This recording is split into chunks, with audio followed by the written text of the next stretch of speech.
Henny en die draak. Dis slaaptyd. Henny Haas se pa lees vir hom 'n vaakstorie van 'n wrede en gevaarlike draak.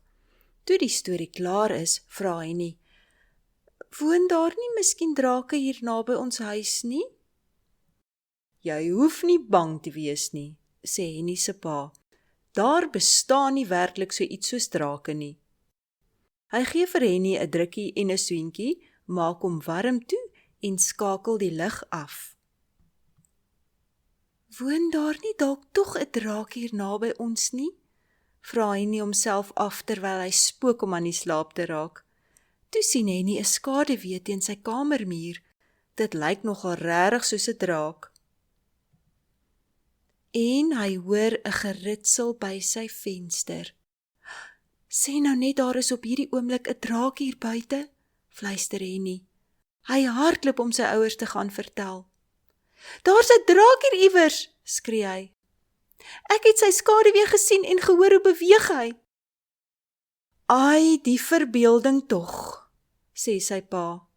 "Daar bestaan nie iets soos 'n draak nie," sê sy ma. "Draakstories is net kamma stories." Maar Henny hou aan dat sy ouers tog die draak moet soek. Henny se ma kyk buite rond. Sy kan geen drake vind nie. Henny se pa skakel Henny se kamerlig aan. Hy soek die hele kamer deur, maar hy kan ook geen drake vind nie. "Ek is seker daar is 'n draak hier iewers," sê Henny. Henny besluit om vannag maar liewers in sy ouers se bed te slaap. Die volgende oggend gesp Henny sy houtswaard om sy middel vas. Hy vat 'n groot bal tou en hy gaan buite toe om 'n stryk vir die draak te stel. Hy werk die hele dag daaraan. Daardie aand toe Henny bed toe gaan, stoot hy sy houtswaard onder sy kussing in. Hoe hy ook al probeer slaap, kan hy nie help om te bly dink aan die skaduwee nie. Dit lyk daarom al te veel soos 'n draak. En hy kan ook nie help om 'n geritsel in die struike te hoor nie. Henny spring op om sy ouers te gaan vertel. "Ek het weer die draak gehoor," skree hy. "Ek het sy skaduwee gesien. Nou is hy daar by my venster." "Ag, tog nie weer nie," sug Henny se ouers. Maar sy pa gaan darm maar buite toe om tussen die struike rond te kyk. "Wees tog versigtig," fluister Henny. "Drake is partykeer baie gevaarlik." "Ek sal baie versigtig wees," sê Henny se pa. Skielik gil Henny se pa, "Help, ek is gevang!" En toe verdwyn hy voor hulle oë. "Genigtig, wat het gebeur?" Mevrou Haas snak na haar asem. "Die draak het hom gevang," skree Henny. Henny gryp sy houtswaard en sy ma gryp die tuinvurk.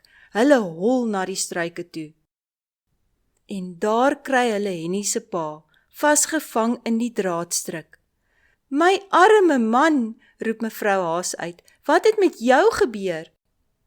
"Waar is die draak?" vra Henny. Henny se pa het nou net mooi genoeg van drake gehad.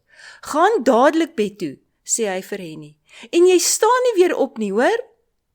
Henny gaan terug na sy kamer. Hy maak die deur versigtig oop en loer binne toe. Die draak se skaduwee is nog steeds teen die muur. En daar naby sy bed staan iets wat sowaar ook amper soos 'n draak lyk. Henny lig sy swaard op en kyk strak na die ding.